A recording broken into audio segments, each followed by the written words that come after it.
The ranking member and my colleague from Florida, Mr. Mica.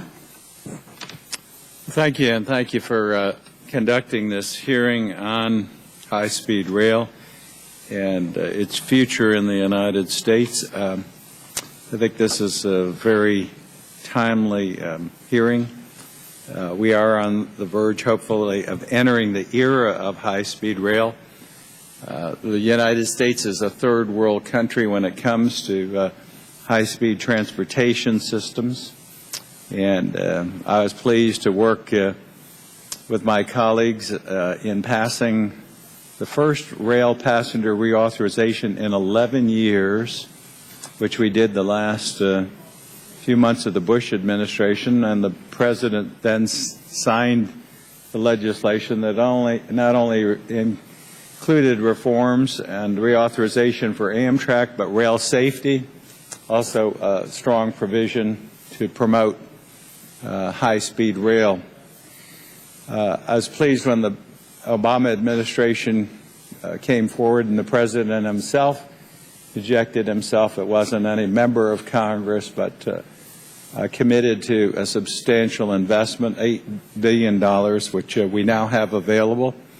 We do have a slight delay in awarding of those grants, and in a way I'm pleased that all three now are going to be, I think, awarded at once rather than dribble this and drabble this thing out. But it is important that that money be expended on what I consider true high-speed rail. I don't want this high-speed rail effort hijacked, and we cannot take people's money and spend it and not give them what others take for granted in Europe and Asia as far as high-speed rail. Right now, some of the average speeds, I've got a little clip here. Put that clip up here. This is just take a second, but this is high-speed rail. This is a TGV train in France, and it's going 186 miles per hour. That's high speed. Miss Brown just said she's been on it. I was on high-speed rail in Spain. And in Spain, the AVE service routinely travels at 186 miles per hour. And the Shinkansen bullet train in Japan, 164 miles an hour. And I'll just put up the little photograph for contrast. Where's my little contrast?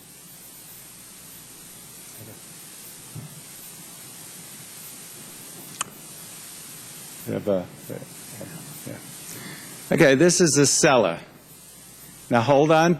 Put your tray tables in an upright position.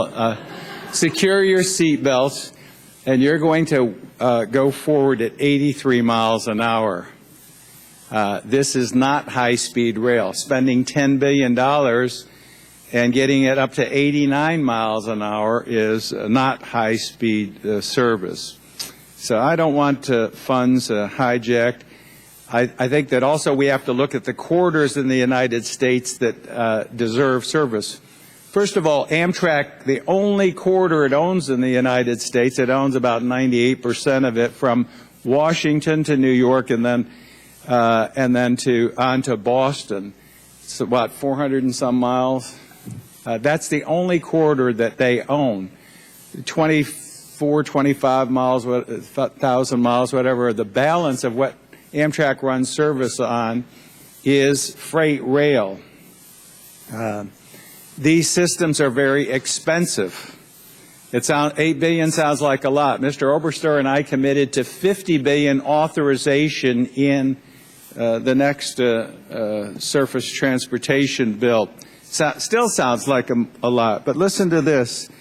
In Japan, the Shinkansen high-speed system is being expanded by 400 miles with a total estimated cost of $40 billion.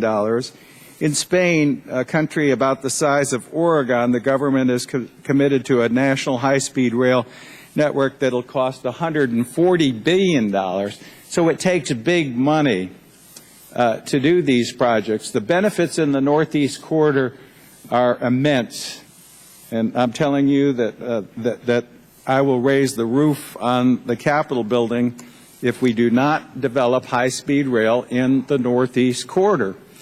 Not only will it serve some of the densest population in the United States, it will help us with our aviation delays.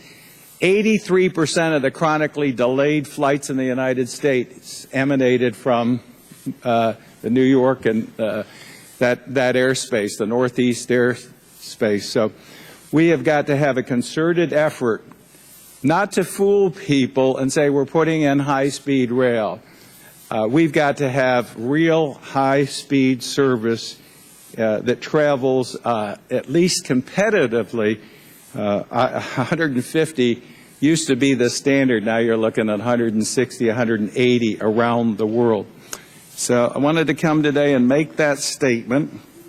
And if you know me, you know Ms. Brown, we're rather tenacious, but we will get it done. So I urge labor, I urge people who have money to invest to work with us. We do need to leverage money. There's no need to put all federal cash out. We can take a small amount of money you'll hear and leverage it, $1 of federal money, and we can match it with $8 of private sector investment if we do this the right way and get real high-speed rail service where we need it the most. Pleased to yield back the balance of my time. Thank you, Mr.